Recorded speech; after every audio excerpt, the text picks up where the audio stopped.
Guys, magkakain tayo ng nyog. Gagawin nating latik. Yan, magkakain tayo ng nyog.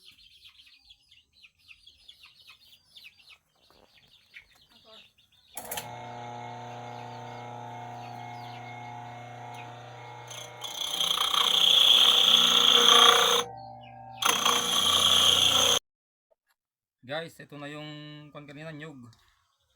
Ayan. Pipigain natin. Nilagyan ko na yan ng mainit na tubig. Tanggalin mo natin yung mga buo-buo na nyog. Ayan.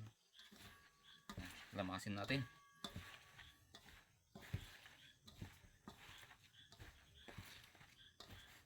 Para madaling pigain. Ganyan. Lumabas yung niya, gata. Ito na guys, yung latik kanina.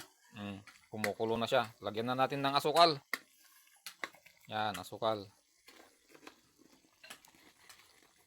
Yan, haluin lang. Ito na pala yung finished product natin guys, yung sa latik. Ayan, oh. Luto na siya. Yan. Yan, okay na yan. Hanguin na natin. Salamat. Paki-follow ako guys at saka share na rin yung video ko.